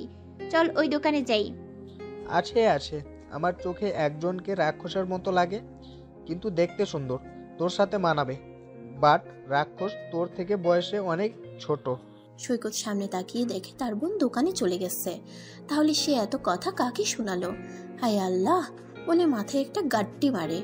দোকান থেকে চেন নিয়ে যখন আসতে যাবে তখন দোকানদার বলে, জান্নাতুল যখন আসবে তখন দোকানদার আবার হেসে বলে, ম্যাম, আশিক স্যারের পদ্মফুল তাহলে আপনি? মানে? কাল কত ঝামেলা করে উনি এই নাকফুলটা নিয়ে গেল। বাপরে, উনি সকাল সকাল আমাকে দোকান খুলতে বলে শুধু এই নাকফুল আর এই জোড়া চুড়ি নেওয়ার জন্য। আপনি কিভাবে জানলেন এটা আমাকে কেউ দিছে? এটা তো আমি কিনতে পারি, তাই না? অযথা উল্টাপাল্টা কথা বলবেন না। ম্যাম, এটা ডায়মন্ডের নাকফুল। আশিক স্যাররা ডায়মন্ডের নাকফুল বিক্রি করে, আর কেউ না। এই দোকানটা আশিক স্যারের। এই নাকফুল আপনি আর কোথাও পাবেন না। এই নাকফুলের দাম 35,000 টাকা। জান্নাতুল শুনে তবদা খেয়ে যায়। 35,000? আশিক না তাকে বলল 1,000? তাহলে মিথ্যা বলছে। সৈকত নাকফুল দেখে বলছিল ডায়মন্ডের, কিন্তু সে বিশ্বাস করেনি। কিছু না বলে দোকান থেকে বেরিয়ে আসে সে। সৈকত বলে, এই আপু, আশিকটা কে রে? কালকের ওই রাক্ষস বংশের রাজাটা নাকি? ও মাগো, তোকে ডায়মন্ডের নাকফুল দিচ্ছে? থাম, বাসায় গিয়ে শুধু বলি, তারপর কেমন লাগে বুঝবি ঠেলা। ভাই আমার, ভুলেও বাসায় বলিস না। আমি জানতাম না এটা ডায়মন্ডের নাকফুল। আব্বু যদি জানে এটা কারো দেওয়া তাহলে আমাকে খুন করবে। তোর কি চাই বল, আমি তাই দিব। তাহলে আমাকে একটা নিউ ফোন কিনে দে। 4 বছর থেকে একই ফোন চালাতে আর ভালো লাগছে না। তুই তো 6 মাস আগে ফোন কিনেছিস, আর আমি? আচ্ছা, আমি বেতন পেলে নিয়ে দিব, তাও কাউকে বলিস না, ওকে? এখন চল চুপচাপ আমার সাথে বাসায়। রাত পেরিয়ে ভোরের আলো ফোটে। জান্নাতুল নামাজ শেষ করে কোরআন পড়তে বসে। সৈকতের একটা অভ্যাস আছে, বোন যখন কোরআন পড়ে তখন সে মনোযোগ সহকারে শুনে শেঠা। আজও তার ব্যতিক্রম হয় না। কোরআন পড়া শেষে 2 ভাই বোন মিলে সকাল সকাল রান্না শেষ করে। আপু, আমার বউ কত ভালো একটা জামাই পাবে বল। তার জামাই রান্না করতে পারে, আহ! তার বউয়ের গর্ববোধ করে সবাইকে বলবে, জানিস আমার জামাই আমাকে রান্না করে খাওয়ায়। জান্নাতুল হেসে দেয়, তারপর হেসে হেসে বলে, হ্যাঁ ভাইটা কার বুঝতে হবে তো নাকি? হ্যাঁ অবশ্যই। সকাল 11টা। জান্নাতুল ভার্সিটিতে আসে। এদিকে বাড়ির কলিং বেল বাজে। জান্নাতুলের মা গিয়ে দরজা খুলে দেয়। সামনে একটা ছেলে ভদ্রভাবে দাঁড়িয়ে আছে, আর ওনাকে দেখে অপর পাশের ছেলেটা বলে, আসসালামু আলাইকুম আমার পদ্মফুলের আম্মু। ওয়ালাইকুম সালাম। শাশুড়ি মা কেমন আছেন? শ্বশুর মনে হয় বাসায় নেই, তাই না? শ্বশুর তো স্কুলে গেছে। আর আমার শালাবাবু কি বাসায় আছে? রাবেয়া হা হয়ে সামনের ছেলেটার দিকে তাকিয়ে আছে। ছেলেটার এক হাতে মিষ্টি ফলমূলের প্যাকেট, আর এক হাতে 4-5টা পদ্ম ফুল আছে। রাবেয়া সামনের ছেলেটাকে কিছুটা ঝাড়ি মারার সুরে বলে, আমি পদ্মফুলের মা হতে যাব কোন দুঃখে? আমার ছেলে মেয়েদের মধ্যে কারো নাম পদ্মফুল না। তুমি হয়তো ভুল বাড়িতে এসেছো, যাও এখান থেকে চলে যাও। আরে শাশুড়ি মা, আমার পদ্মফুলকে তো আপনি জন্ম দিয়েছেন। ওই যে কি যেন নাম? হ্যাঁ, জান্নাতুল ফেরদাউস। আপনার মেয়ে না? এটাই তো আমার শ্বশুর বাড়ি হওয়ার কথা। কি বেহায়া ছেড়ে দেখি, তুমি কিভাবে কথা বলতে হয় জানো না? আমার মেয়ের এখনো বিয়ে হয়নি, আর তোমাকে দেখেই তো মনে হচ্ছে তোমার বয়স কম। তুমি আমার জান্নাতের জামাই কিভাবে হবে? ওইভাবেই আমি আপনার মেয়ে জামাই। পিছন থেকে সৈকত বলে ওঠে, আরে রাক্ষস বংশের রাজা, আপনি এখানে? আপনার কাছে পদ্মফুল আসে? আজকে আপুকে দিতে হবে। আমি পদ্মফুল খুঁজলাম, কোথাও পাইনি। আরে রাক্ষস বংশের রাজা, ভিতরে আসুন। সৈকতের কথায় আশিক কষ্ট পায়। তাকে কোন দিক দিয়ে রাক্ষস বংশের রাজার মতো লাগে? কি করার, একমাত্র শালাবাবু বলে কথা, তাকে কি বেজার করা যাবে? বউটার জন্য না হয় রাক্ষস বংশের রাজার রাগটা শুনে যাক আজীবন। রাবেয়া একবার ছেলেটার দিকে তাকায়, আর একবার সৈকতের দিকে তাকায়, তারপর সৈকতকে উদ্দেশ্য করে বলে, তুই ছেলেটাকে চিনিস? কে এই ছেলেটা? আমাকে শাশুড়ি বলে, আবার জান্নাত নাকি তার পদ্মফুল। কি সব বলছে? দেখতো তুই ছেলেটাকে। ও শাশুড়ি মা, আর কতক্ষণ দরজার বাহিরে দাঁড়িয়ে থাকবো? জামাইকে এভাবে অসম্মান করছেন কেন? বিয়ের পর কিন্তু আপনার মেয়ের থেকে এর প্রতিশোধ নিব। আশিকের কথা শুনে রাবেয়া না চাইতেও হেসে দেয়। ছেলেটা কেমন বাচ্চাদের মতো করে কথা বলছে। ভিতরে এসে সৈকতের রুমে বসতে দেয় আশিককে। এখন বলো তো বাবা, তুমি কে? আর এসব মিষ্টি, ফলমূল, পদ্মফুল নিয়ে আমাদের বাসায় কি করতে আসছো? তুমি কি জান্নাতের কেউ হও? শাশুড়ি মা, এভাবে ঝাড়ি মেরে কথা বলছেন কেন? আমার তো ভয় লাগছে। মেয়ের শাশুড়িরা নাকি ঝগড়ুটে হয়, কিন্তু এখন দেখি আমার শাশুড়ি ঝগড়ুটে, আমাকে বকাঝকা করে। দূর, এই বাড়িতে বিয়ে করব না। এই রাক্ষস বংশের রাজা, আপনার কাছে আমার বোনকে দেব না। ওকে, কোনো রাক্ষসের কাছে আমি আমার বোনকে বিয়ে দেব না। কে আসতে বলেছে এখানে? শালা বাবু, এইভাবে রাগ দেখাও কেন? তোমাদের কি রাগের কোর্স কমপ্লিট করা আছে? এক একজনের রাগ দেখলে বাঘ পালাবে। আমার পদ্মফুল এই বাড়িতে জন্ম নিছে, এটা আমার দুর্ভাগ্য। আমি কি করব? সেজন্য এই বাড়িতে আসতে হলো। এই ছেলে, ঝগড়া থামাও। একটু আগে আমাকে ঝগড়ুটে বললে, আর এখন থেকে তুমি বাচ্চাদের মতো ঝগড়া করছো। কে তুমি? নাম কি? এখানে কি চাই? আসসালামু আলাইকুম শাশুড়ি মা, আমি আপনার একমাত্র গুণধর মেয়ের একমাত্র জামাই। দয়া করে আমাকে জামাই হিসেবে গ্রহণ করুন। আমি আপনার মেয়েকে অনেক সুখে রাখবো। রাবেয়া ছেলেটাকে নিজের পা থেকে উঠায়। আশিক পায়ে হাত দিয়ে সালাম করে কথাগুলো বলে। রাবেয়া ছেলেটাকে ভালোই মনে হলো। এমন ছেলে আজকাল কোথাও পাওয়া যায় নাকি? রাবেয়া গলা খাকারি দিয়ে বলে, তুমি কি নিজের বিয়ের ঘটকারি নিজে করতে আসছো? এমন ছেলে আজ প্রথম দেখলাম আমি। তা বাবা, তুমি কি করো? আম্মু, মোটেও এই রাক্ষস বংশের রাজার কথাও পাত্তা দিও না। উনি আপুর থেকে অনেক ছোট। এবার অনার্স 3য় বর্ষে পড়ে। আপু যে ভার্সিটিতে জব করে সেই ভার্সিটিতে উনি পড়াশোনা করেন। তুমি আমার জান্নাতের ছোট, তাহলে তুমি বিয়ের কথা বলছো কেন বাবা? আমার মেয়ের বয়স তাহলে তোমার থেকে অনেক বেশি। বিয়ের ভাবনা মাথা থেকে ঝেড়ে ফেলো। যাও, নিজের বাসায় যাও। শাশুড়ি মা, আপনি এইভাবে বলতে পারছেন? আপনার মেয়েকে আমার ভালো লাগছে, তা না হলে কি বিয়ের প্রস্তাব নিয়ে আসতাম? আমার সিনিয়র ও আমার এতে সমস্যা নাই। তাহলে আপনাদের এখানে কিসের সমস্যা বলেন? তোমার পরিচয় চাইছি আমি। রাবেয়ার রাগী কণ্ঠে ঝাড়ি মেরে আশিকের উদ্দেশ্যে কথাটা বলে। আশিক হালকা হেসে নিজের পরিচয় দেয়। রাবেয়ার সব পছন্দ হয়, কিন্তু ছেলের বয়স কম, জান্নাতের থেকে 6 বছরের ছোট। এমন ছেলের সাথে মেয়ের বিয়ে কিভাবে দিবে? ফিরে যাও বাবা, তুমি পাগল হয়েছো নাকি? এটা কিছুতেই সম্ভব না। আমার মেয়ে তোমার থেকে বয়সে বড়। আর কেমন ছেলে তুমি, হ্যাঁ? নির্লজ্জের মতো নিজের বিয়ের প্রস্তাব নিয়ে আসছো। আমার পদ্মফুলকে দেখার অধিকার শুধু আমার আছে। আমি চাই না আমার পদ্মফুলকে অন্য কেউ এসে দেখে যাক। তাই নিজেই পদ্মফুলের জামাই হওয়ার জন্য নিজের প্রস্তাব নিজে নিয়ে আসলাম। আমি ভালো করি নাই বলেন? আপনি কি আমার মতো এত ভালো জামাই পাবেন? পদ্মফুল বিলে ফুটে আছে। যাও না, ওখান থেকে পছন্দ মতো একটা পদ্মফুল নিয়ে বাসায় ফিরে যাও। তারপর তার সাথে সুন্দর করে সংসার করো। আমার বোনকে আমি কোনো রাক্ষস বংশের রাজার সাথে বিয়ে দেব না। আমার কথা কানে যায়নি নাকি আপনার? উফ, তুমি আমার পদ্মফুলের ছোট ভাই না হলে কানের নিচে 2টা ঠাটিয়ে চর বসাতাম। দেখছো না জামাই শাশুড়ি আলোচনা করছে, আর তুমি সেখানে ব্যাঘাত ঘটাতে আসছো। যাও, দুলাভাই হই তোমার, আমার জন্য নাস্তা নিয়ে আসো, নয়তো বিয়ের পর তোমার বোনকে অনাহারে রাখবো। রাবেয়া হাঁ হয়ে আশিককে দেখে। ছেলেটার সাহস আছে বলতে হয়। মায়ের সামনে ছেলেকে ছাড়ি দিচ্ছে। রাবেয়া ছেলের দিকে ইশারা করতেই সৈকত নাস্তা নেওয়ার জন্য বাহিরে যায়। কবে থেকে আমার মেয়েকে ভালোবাসো? এই 1-2 দিনের ভালো লাগা নিয়ে তুমি আমার কাছে আসছো? বিয়ের মানে বোঝো তুমি? বিয়ে হলো সারা জীবনের বন্ধন। তুমি এখনো ছেলে মানুষ, তাই ভালো লাগা থেকে কাউকে বিয়ের প্রস্তাব পাঠানো বন্ধ করো। আমি আপনার মেয়েকে 1 বছর আগে থেকে ভালোবেসে আসছি। আমি এতটা ছেলে মানুষই না যে ভালো লাগা আর ভালোবাসা কি বুঝবো না। আমি পদ্মফুলকে ভালোবাসি। এটা কখনো সম্ভব না।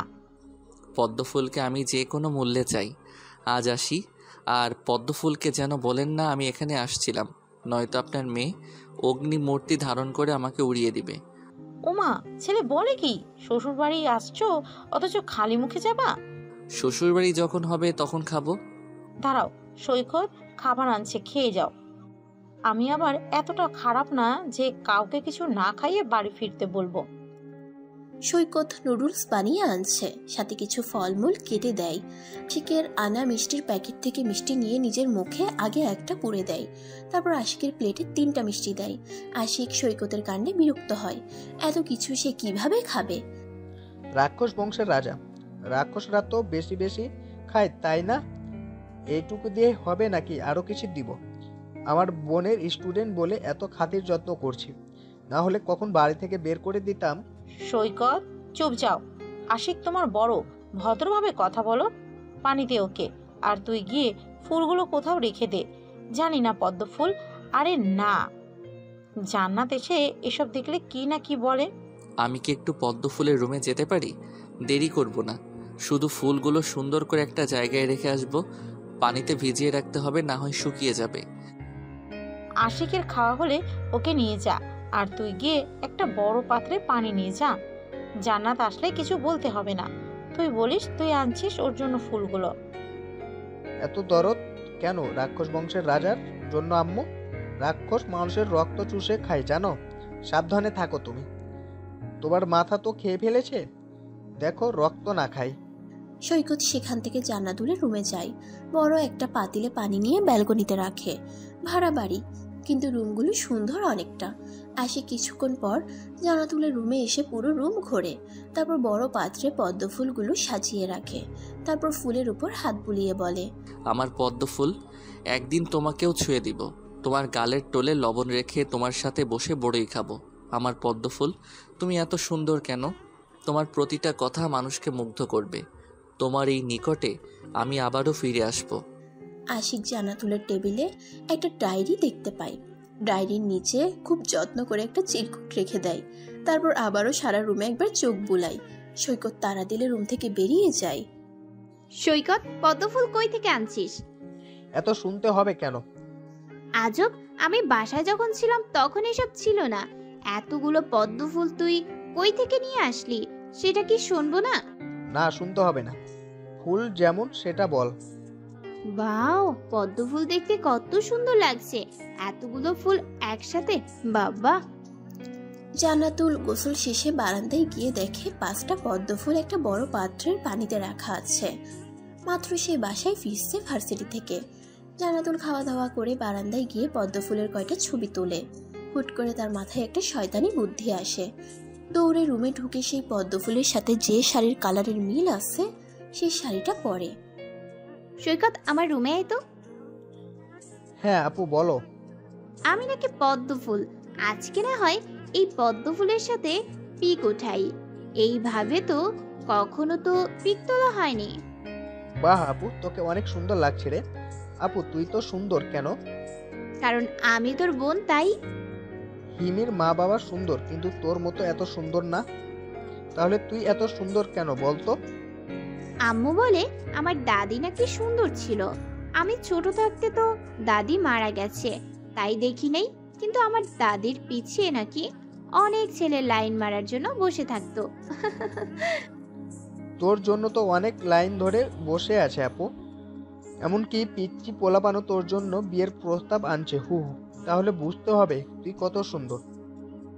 কিছু বলবি না? আয়, আজকে আমি আমার আপুর অনেক ছবি উঠাই দিব। আপু তুই জানিস, সত্যি পদ্ম ফুলের পাশে তোকে সদ্য ফোটা পদ্ম ফুল মনে হচ্ছে। আল্লাহ সব সৌন্দর্য তোর ওপর ঢেলে দিছে। সৈকত বেশ কিছু ছবি উঠাই দেয়। সব থেকে বেশি সুন্দর যেটা, সেই পিকটা জান্নাতুল ফেসবুকে প্রোফাইল পিক করে। বিকালে একটা গল্পের বই নিয়ে ছাদে যায়। সন্ধ্যা লাগার আগ মুহূর্তটা অনেক ভালোভাবে উপভোগ করে সে। অপরদিকে মেসেজের টুংটাং শব্দে ফোনটা হাতে নেয় আশিক। হাসান মেসেজ করছে দেখে মেসেজ সিন করে। একটা আইডি লিংক। প্রোফাইল ভালোভাবে চেক করে লাফিয়ে ওঠে। এটা তো তার পদ্ম ফুলের আইডি। উফ, মেয়েরা বুঝি ফুল দেখলেই ছবি উঠায়। আশিক সেদিন আইডি খুঁজে না পাওয়ায় হাসানকে উড়াধুরা দিচ্ছে। ইংরেজি দিয়ে আইডি নাম ছিল, আর সে বাংলা দিয়ে সার্চ করছে। আজকে আইডি পেয়ে সে মহা খুশি। উফ, পদ্ম ফুল, আপনার পাশে পদ্ম ফুলগুলো একদম পারফেক্টভাবে মানিয়েছে। আপনার রূপের গুণে পদ্ম ফুলগুলো আরও মোহিত হয়ে উঠেছে।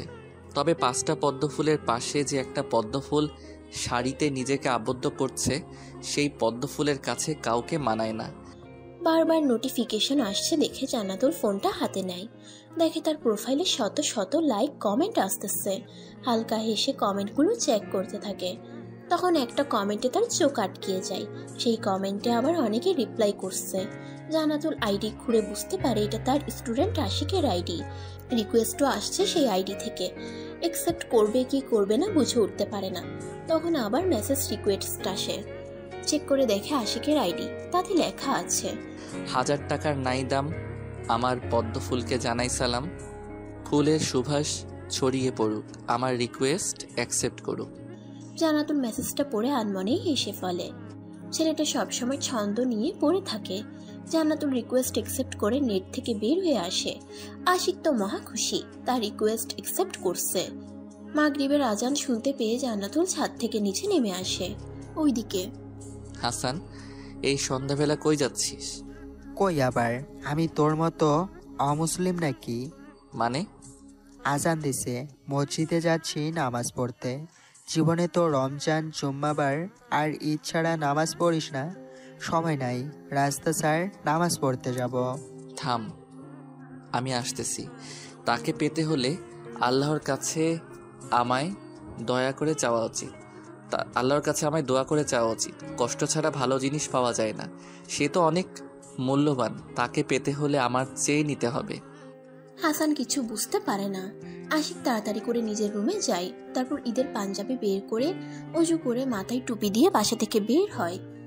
আশিকের মা, বাবা, বড় চাচ্চু সবাই অবাক হয়ে আশিকের দিকে তাকিয়ে দেখে যে ছেলে নামাজ পড়ে না সেই ছেলে আজ নামাজ পড়ার জন্য মসজিদে যাচ্ছে। ভূত ভূত! আশিককে এভাবে দেখে চিল্লিয়ে ওঠে হাসান। কালো পাঞ্জাবিতে আশিককে যেন নায়কের থেকে কম লাগছে না। আশিক হাসানের পিঠে একটা বাড়ি মারে, তারপর হাঁটতে থাকে। হাসান নিজের ভ্রম থেকে বের হয়ে আশিকের পিছু নেয়। নামাজ শেষে আশিক তার দাদুর কবরে গিয়ে জিয়ারত করে। আজ হঠাৎ কি মনে করে নামাজ পড়তে আসলি রে? ভূত ধরছে নাকি যে ছেলে নামাজ পড়বে না? যে ছেলে নামাজ পড়বে না বলে নামাজের সময় বাসায় থাকে না, আর আজ সেই ছেলে নামাজ পড়তে আসছে, তাও একদম মাওলানা সেজে। সেটা বোঝার ক্ষমতা তোর হয়নি। সে যাই হোক, আমার ছেলে মেয়ে হলে তাদের ছোট থেকেই মাদ্রাসায় ভর্তি করে দিব। ছেলে মেয়েকে মাওলানা বানাবো, আর কাল থেকে আমি পাঞ্জাবি পরে ভার্সিটিতে যাব। ওরে, আজ সূর্য কোন দিকে ডুবছে রে? পূর্ব দিকে নাকি? আশিক বসের আজ কি হলো? নিজেকে পরিবর্তন করতে আসছে যে, তা তোর যে একটা আলাদা জগৎ আছে সেটা। মরিসকে ভাই, শোন, কেউ পরিবর্তন হতে চাইলে সাহায্য করা উচিত। তুই আরও অন্য কিছুর উস্কানি তুলে দিচ্ছিস কেন? আর যেটার কথা বললি সেটা আমি নিজে থেকে কিছু করি না। তুইও সেই কাজে জড়িত, ভুলে যাস না। Sorry bro.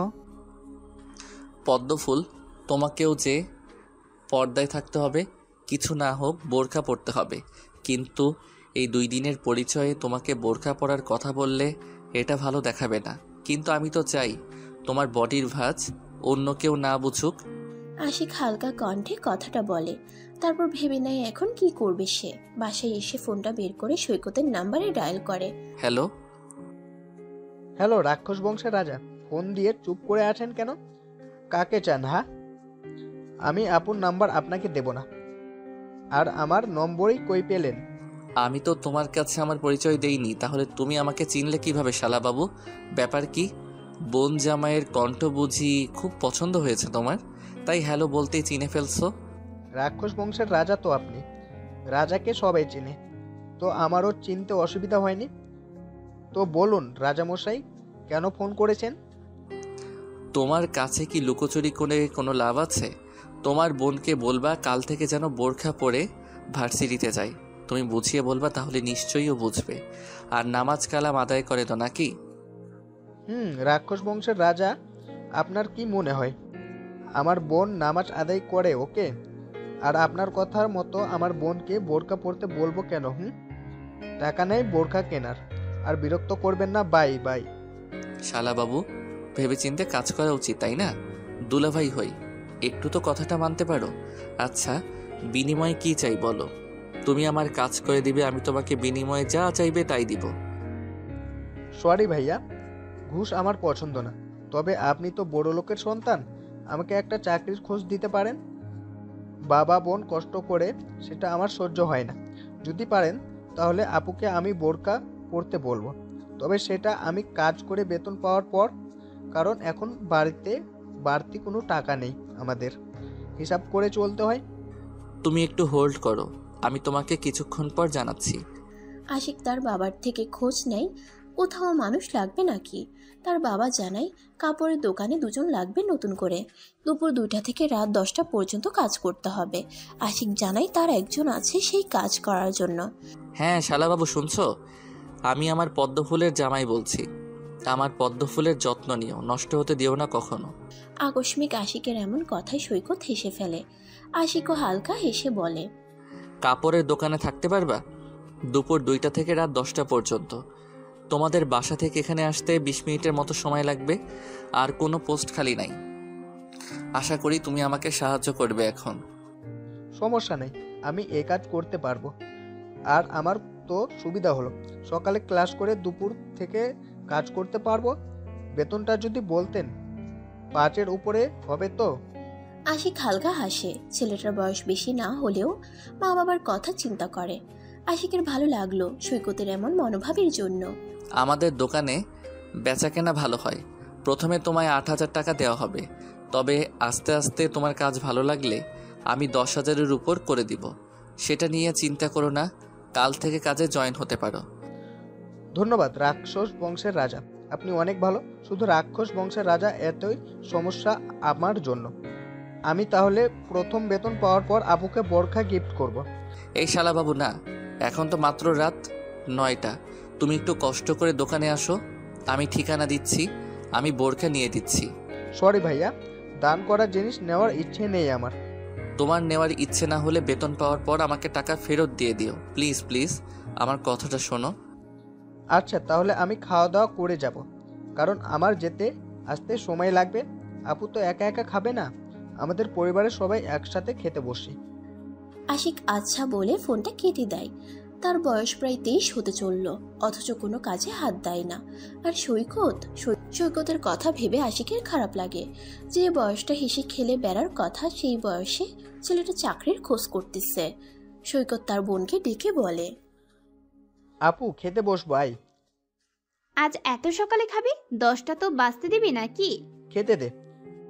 মাত্র নামাজ পড়ে উঠলাম আর এখনই তোর ক্ষুধা লাগছে? তুই তো জামাতের সাথে নামাজ পড়ছিস, তাই দেরি হয়নি। আমি একটু বাইরে যাব, আম্মু খাবার দাও তো। আর আপু তুই নামাজ পড়িস, বোরখা পড়িস না কেন? জানিস না মেয়েদের শরীর হেফাজতে রাখতে হয়, শুধু নামাজ কোরআন পড়লেই হয় না। আম্মু কোথায় গেলে তো বোরখা পরে, আর তুই ভার্সিটিতে যাস অথচ শাড়ি পরে। এইসব ঢং আজ থেকে এই বাড়িতে চলবে না। জান্নাতুলের গলায় খাবার আটকে যায়। সে মাত্র মুখে খাবার তুলছে, তবে সৈকত ভুল কিছু বলেনি। কিন্তু ভাই বলে এভাবে ছোট ভাই হয়ে কেউ ছাড়ি মেরে কথা বলে? ওর এখন কান্না পাচ্ছে খুব, মুখ ছোট করে খাবার খেতে মন দেয়। সৈকত তার দিকে তাকিয়ে আছে দেখেও বলে, আমার কাছে এখন টাকা নেই, পরের মাসে বোরখা নিব, প্রমিস। প্লিজ রাগ করিস না ভাই আমার। তুই সত্যি এত তাড়াতাড়ি বড় হয়ে যাবি বুঝে উঠতে পারি নাই। আমার মনে হচ্ছে কিছুদিন আগেই তোকে কোলে নিয়ে ঘুরছি। সৈকত আর কিছু না বলে খাওয়া দাওয়া শেষ করে তাড়াতাড়ি। তারপর আশিকের দেওয়া ঠিকানা অনুযায়ী যায়। গিয়ে দেখে আশিক একটা কাপড়ের দোকানে বসে আছে। সৈকত সেই দোকানে গিয়ে আশিকের সাথে হালকা ভালো মন্দ কথা বলে। আজ রাক্ষস বংশের রাজাকে দেখি সুন্দর লাগছে, মাশাআল্লাহ। দেখেন কোনো রাক্ষসী এসে আপনাকে নিয়ে না যায়, নিয়ে গেলে তো আর রাক্ষস বলে কাউকে রাগাতে পারবো না। আশিক, তুই রাক্ষস বংশের রাজা? বাহ, আজ থেকে তাহলে আমিও এই নামে তোকে সম্বোধন করব, রাক্ষস বংশের রাজা। বাহ, দারুণ আছে, ছেলেটা ভালোই নাম দিয়েছে তো একটা। মরিস না। আর শালা আমার তুই কি বলতো, এত হেল্প করছি তোর বোনটাকে আমি নিতে যাচ্ছি, তাও আমাকে এভাবে খেপাতে হবে? আমি কোন দিক দিয়ে রাক্ষস বংশের রাজার মতো দেখতে? রাক্ষস বংশের রাজা, এটা কিন্তু সত্যি আশিক। তুই কি ভুলে গেলি রাক্ষস দা মাফিয়া গ্যাং? হাসান আর কিছু বলতে পারে না। আশিক জোরে একটা লাথি মারে তার পায়ে। সৈকত ভ্রুকুচকে বোঝার চেষ্টা করে এখানে কি হতে যাচ্ছিল, যা সে জানতে পারল না। সৈকতের হাতে আশিক 2টা ব্যাগ ধরিয়ে দেয়। সৈকত কিছু না বলে ব্যাগ নিয়ে বাড়িতে আসে। পদ্মফুল তুমি এত দামি কেন? জানো তোমাকে এই বিল সেই বিল খুঁজে কোনো এক ঝিল থেকে উঠে আনা হয়েছে। আমার পদ্মফুল, তাহলে তোমার কত মূল্য বোঝো? যেখানে বিলের পদ্মফুল পাওয়া দায়, সেখানে তোমাকে ছুঁয়ে দেখা আকাশ ছুঁয়ে দেখার মতো প্রায়। জান্নাতুল চিরকুট পরে তবদা মেরে বসে থাকে। সে ডায়েরি নিতে গিয়ে চিরকুট পায়, কিন্তু চিরকুট কই থেকে আসলো বুঝতে পারে না। তার ভাবনায় একটা কথা ঘুরপাক করে। পদ্মফুল বলে তাকে আশিক সম্বোধন করে। তাহলে আশিক কি এই চিরকুটটা দিচ্ছে? কিন্তু আশিক তার বাড়ির ঠিকানা কিভাবে পাবে? আর তার রুমেই বা ঢুকবে কিভাবে? সে যে বাড়িতে ভাড়া থাকে সেটা 5 তলা, তারা থাকে 4 তলায়। এখানে কেউ পাইপ বেয়ে উঠতে পারবে না। জান্নাতুলের ভাবনার মাঝে সৈকত হন্তদন্ত হয়ে রুমে প্রবেশ করে। শার্টের বোতাম খুলে জান্নাতুলের কোলে মাথা রাখে। বাপরে, আজকে ছোটর কি হলো? কই থেকে এইভাবে হন্তদন্ত হয়ে বাসায় আসলো? ঘেমে দেখি শরীরের সাথে শার্ট লেপটে গেছে। আর আমার কোলটাকে কি তোর বালিশ মনে হয়? থাম তো, চেঁচাস না। রাস্তায় রাতে এত জাম, বাপরে। ব্যাগ খুলে দেই, পছন্দ হয় কিনা? না পছন্দ হলে এগুলো তোকে ব্যবহার করতে হবে। আর আমি একটা জব পেয়েছি আপু, কাল থেকে কাজে লেগে পড়বো। দেখিস আমাদের অনেক টাকা হবে। তোকে ভালো ছেলের সাথে বিয়ে দিতে পারবো। দরকার নাই, তোর জব করতে হবে না। আমি আব্বু আছি তো। তুই এই সময়টা এনজয় কর, এটাই এনজয় করার সময়। আর দেখি মাথা সরা, ব্যাগে কি আনছিস দেখি। জান্নাতুল ব্যাগ উপর করে ব্যাগ থেকে 2টা বোরকা বেরিয়ে আসে, আর এক ব্যাগে হিজাব, সাথে পিন যা যা লাগে। জান্নাতুল হাঁ হয়ে ভাইকে দেখে। তার জন্য রাতে এসব নিতে গেছে? জান্নাতুল কিছুটা রাগী কণ্ঠে বলে, এত টাকা কই পেলি সৈকত? আমি অনলাইনে দেখছিলাম এই বোরখাগুলোর দাম 2000-এর উপরে। আর সাথে 2টা হিজাবও দেখি। 2টা বোরখা কালো, শুধু ডিজাইন ভিন্ন, তার জন্য 2টা হিজাব লাগে নাকি? এইসব পাগলামি কই থেকে শিখলি তুই? ওয়াও বোরখা 2টা দেখি দারুণ। রাক্ষস বংশের রাজার দেখি চয়েস ভালো। যাক, আপুর পছন্দ হয়েছে, তাতেই আমার হবে। আমার টাকা না হলেও রাক্ষস বংশের রাজাকে দিতে দিব। ভাইয়াটা যাই হোক ভালোই আছে। বাল, কি বিড়বিড় করছিস? হ্যাঁ, কিছু বলছি কথা কানে যায় না নাকি? খুব বড় হয়ে গেছিস তাই না? বের হ আমার রুম থেকে। নিজের ভালো শার্ট প্যান্ট নাই, আর আমার জন্য এত টাকা খরচ করে বোরখা নিতে গেছিস। বোরখা একটা হলেই হয়, আর 2টা বোরখা নিয়ে এসে ভাব দেখাস। আরে গাধি, আমি জানতাম নাকি 2টা বোরখা এখানে? আর আমার টাকা দিয়ে কিনেছি নাকি যে টাকার চিন্তা করব আমি? শালা রাক্ষস বংশের রাজা আমাকে কেশ খাইয়ে দিল। তোরে তো আমি খাইছি, আর একবার দেখা হোক খালি। সৈকত নিজেই রেগে বিড়বিড় করে। খুব ভোরে আজ জান্নাতুলের ঘুম ভাঙে। এখনো ফজরের আজান দেয়নি। নিজের ফোনটা হাতে নিয়ে সে বারান্দায় যায়। অতীত দিয়ে ভাবতে ভাবতে তার চোখে জল চলে আসে। কানে আজানের শব্দ আসলে রুমে এসে উজু করে কোরআন পড়তে থাকে। কিছুক্ষণ পর নামাজ পড়ে সৈকতকে সাথে নিয়ে রান্নাঘরে যায়। সময় হয়ে গেলে ভার্সিটি চলে যায়। আশিকদের ক্লাস নিয়ে যখন বের হয় তখন পিছন থেকে আশিক বলে, পদ্মফুল, আপনাকে খুব সুন্দর লাগছে। বোরখাতে আপনি একদম হুড়পড়ি। আপনাকে দেখে বলতে ইচ্ছে করে, আমার পদ্মফুল, আপনি তো দেখি 70 হুড়ের রানী। আপনি পদ্মফুল, আপনার গায়ের রং না হয় বোরখার আড়ালে লুকিয়ে রাখুন। সবার তো সবকিছু দেখার অধিকার নাই। বলতে ইচ্ছে করলেও বলবো না, কারণ আপনি আমাকে বেয়াদব বলবেন। পাগল ছেলে তুমি একটা। তুমি দেখি একদম ছোট বাচ্চার মতো কথা বলছো। বলবে না বলে তো বলেই ফেলছো। যাও নিজের ক্লাসে যাও, সামনে ঈদ, তাই বেশি দিন আর ক্লাস হবে না। ভালো কথা বলতে নাই, যাই বলি না কেন পড়ার কথা বলে। জানি না বিয়ের পর কি হবে আমার। আশিক বিড়বিড় করে সেখান থেকে চলে যায়। হেই মিস পুতুল, আপনি তাহলে মিস নিউ টিচার? হ্যাঁ। বাপরে, আপনাকে দেখে তো মনে হয় স্টুডেন্ট। আপনার এই রূপের রহস্য কি বলুন তো? আমিও একটু আপনার মতো সুন্দর হতে চাই, নিতে চাই নতুন নতুন নাম। জান্নাতুল পিছনে তাকিয়ে দেখে কালকের ছেলেটা দাঁড়িয়ে আছে, যাকে ভুলবশত ধাক্কা মারছিল। জান্নাতুল ঠোঁট বাঁকিয়ে হেসে ফেলে। তার রূপের রহস্য কি? আপনি এখানে যে, আর কি বলছেন এইসব? কিসের নতুন নাম বলেন না? আপনি কি আমাকে চিনেন? আপনাকে তো মনে হয় আজ প্রথম দেখলাম। আমি এই ভার্সিটির ইংরেজির শিক্ষক, আপনার সিনিয়র। আমি আপনার 1 বছর আগে জয়েন হয়েছি। ও, চলেন, আজ তো এই পিরিয়ডে আপনার ক্লাস নাই, ক্যান্টিনে বসে পরিচিত হই। চলেন তাহলে। সময় কাটানো যাবে ভেবে জান্নাতুল সানজিদের সাথে ক্যান্টিনে যায়। দুজন বেশ কিছুটা সময় কাটায়। জান্নাতুলের ভালো লাগে, ছেলেটার ব্যবহার, কথা বলার ধরন সবই ভালো। দ্বিতীয়বার আমার ভালো লেগেছে কাউকে, সাহিত্যিকা। তবে প্রথমবারের মতো দ্বিতীয়বার যে আর ভুল করতে চাই না। আপনার সাথে ফ্রি হই, আপনার ব্যাপারে জানি, তারপর না হয় আপনাকে একদম বউ বানিয়ে নিয়ে যাব। সাহিত্যিকা, কই ফুল তো আজ গাছে ফোটে নাই, তাহলে আপনাকে কেন ফুলের মতো লাগে? সাহিত্যিকা, আপনি কি জানেন আপনার জন্য বিমোহিত আমি? আপনাকে আমার যে চাই, আমার অতীত বলতে আপনাকে নিয়ে বাঁধবো একটা ছোট্ট ঘর। সানজিদ মনে মনে জান্নাতুলকে নিয়ে কল্পনা করতে থাকে আর নিজের মাঝে ছন্দ আঁকে। তখন জান্নাতুল নিজ থেকে বলে, সঞ্জিতা জানেন, আমাদের অনুভূতিগুলো বড্ড বেহায়া। আমরা সব সময় ভুল মানুষকে নিয়ে স্বপ্ন দেখি। সানজিদ মনে মনে কিছু ভাবছিল, তখন হুট করে জান্নাতুলের কথায় সানজিদ ভ্রু কুঁচকে ফেলে। আচ্ছা, জান্নাতুল কি তাকে এই কথাটা কিছু মিন করে বলছে? আমার এখন ক্লাস আছে সঞ্জিদা, আপনি থাকেন, আমি ক্লাস নিতে যাব। ছেলে মেয়েদের সাথে সময় কাটাতে ভালোই লাগে আমার, তাদের মাঝে একটা শান্তি খুঁজে পাই। মানুষটা তো ভুল না, তাহলে ভুল মানুষকে কিভাবে ভালোবাসি? আমরা কি আসলেই বোকা, জেনে বুঝে একই ভুল বারবার করি? হয়তোবা, আবার হয়তোবা না, কারণ মানুষগুলো আগে তাদের আসল রূপ দেখালো। আমরা কখনো ভুল করতাম না। মানুষগুলো বড্ড চালাক, বুঝলে? তারা যে আগে অনুভূতি জন্মায়, তারপর যখন দেখে মারাত্মকভাবে আমরা ফেসেছি, ঠিক সেই সময় সেই অনুভূতিগুলোকে পিষে বলি দেয়, হারিয়ে যায় আমাদের থেকে অনেক দূরে। ক্লাস আছে আপনার, আপনি যান তাহলে। কাল তো শুক্রবার, ভার্সিটি অফ আছে। রবিবারে কথা হবে তাহলে।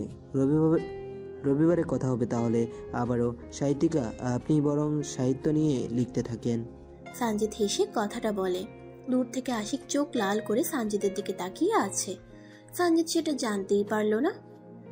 আশিক সন্ধ্যার সময় একটু দোকানের দিকে আসে। সৈকত তখন বলে, রাক্ষস বংশের রাজা আপনি বড্ড খারাপ লোক, জানেন?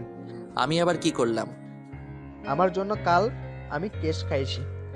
পাগলের মতো দুইটা বোরখা নিয়ে দিয়েছেন কেন? বোরখা একটা দিলেই হয়, বুঝলেন? আপু কাল আমাকে বকা দিয়েছে। আমাকে সম্বোধন করছো রাক্ষস বংশের রাজা দিয়ে, তাহলে আমি খারাপ না হয়ে কিভাবে থাকি বলো? রাক্ষস তো সবসময় খারাপ হয়, আর দুলাভাইয়ের জন্য একটু কেস খেলে কিছু হবে না। ধুর ভাই, আপনার সাথে কিছু নিয়ে কথায় পেরে ওঠা যাবে না দেখি। আপনি একটু দোকানে বসবেন? আপনাকে দারুণ লাগছে, বুঝলেন? আমি? হ্যাঁ, দেখেন না হাসান ভাইয়া তো দোকানে বসেছে, কিন্তু আপনার তো দেখা নাই। ভাই আমার, চুপ যা ভাই। আমি কোন জন্মের এসবে দোকানে বসি না? বাপের এত কিছুর দোকান, আমার কি দরকার পড়ছে যে আমি দোকানে বসে বেচাকেনা করব? তার জন্য তো মানুষ রাখা আছে। বড় লোকদের এই এক সমস্যা। আশিক রাগী চোখে সৈকতের দিকে তাকায়। সৈকত একটা মুখ ভেঙচি কাটে। আশিক মনে মনে বিড়বিড় করে, শাশুড়ি মা, আপনি এটা কি পোলা জন্ম দিচ্ছেন? মুখের উপর দেখি সব বলে দেয়। আমার পদ্মফুল তো এমন না। পদ্মফুল আপনি আমার হবেন তো, নাকি দেবদাস হয়ে আজীবন থাকতে হবে? আই প্রমিস, আপনি আমার না হলে আমি আর কারো হব না কখনো। সময় বহমান, সাল 2022। ভার্সিটি বন্ধ হয়ে গেছে। 10 জুলাই ঈদুল আজহা, আজ 9 তারিখ, বার শনিবার। শনিবারে খুব সকালে দু ভাই বোন মিলে মারামারি শুরু করে দিচ্ছে। মারামারির কারণ, জান্নাতুল হাতে মেহেদি কেন দিবে না? গ্রামে প্রতিটি ছেলে মেয়ে হাতে মেহেদি দিতে আসে, আর সকাল থেকে মেহেদি দিয়ে দেওয়ার কাজটা তো জান্নাতুল নিজেই করে। তারা ঈদের ছুটি পেয়ে দেশের বাড়ি চলে আসছে। আপু, তুই যদি হাতে মেহেদি না দোস, তাহলে আমি কারো হাতে মেহেদি দিয়ে দিব না। তোর বয়স হয়েছে তো কি হয়েছে, তাই বলে কি তুই মেহেদি দিবি না নাকি? সৈকত, সামনে দিকে যা। মাত্র সকাল 6টা বাজে, আর তুই এই সকালে আমার হাতে মার না খেয়ে থাকতে পারিস না, তাই না? না। তুই ছেলে মানুষ, তোর হাতে মেহেদি দেওয়ার কি আছে? আমি জানি তুই হাতে মেহেদি দিবি, সেই জন্য আমাকেও দিতে বলছিস। আপু, এমন করিস কেন বল তো? এমন করিস কেন বলতো? আরে কালকে ঈদ, আর তুই হাতে মেহেদি দিবি না? এটা কি কখনো হয়? সত্যি তুই যদি না দেস তাহলে আমি আজই ঢাকা বের করব। মায়ের খাবি সৈকত, তুই বেশি বেশি করছিস কিন্তু। এতদিন পর দেশের বাড়ি আসলাম আর তুই চুপচাপ রুম থেকে বের হ। রাক্ষস বংশের রাজা, তোমার স্বপ্ন বুঝি পূরণ হবে না আর। আপু মেহেদি রাঙা হাত দেখার ভাগ্য তোমার নাই। আপু তো হাতে মেহেদি দিবে না। অনেক কিছু বলেছি তাও রাজি হয়নি, বরং আমাকে দুটা দিয়েছে পিঠে। সৈকত জান্নাতুলের কাছ থেকে এসে আশিকের কাছে ফোন দেয়। আশিক তাকে হুকুম করছে তার পদ্মফুলের মেহেন্দির রাঙা হাত সে দেখবে। আশিক আর সৈকতের মাঝে ভালো একটা সম্পর্ক তৈরি হয়েছে। সৈকত কিছুটা আফসোসের সুরে আবারও বলে, রাক্ষস বংশের রাজা, তোমার কপাল সত্যি খারাপ, কারণ তুমি এক সিনিয়রকে ভালোবেসে ফেলেছো। তুমি আসলে রাক্ষস, কারণ তাদের বুদ্ধি বলতে কিছু নেই, পাবে না যেন ভালোবেসে ফেললে।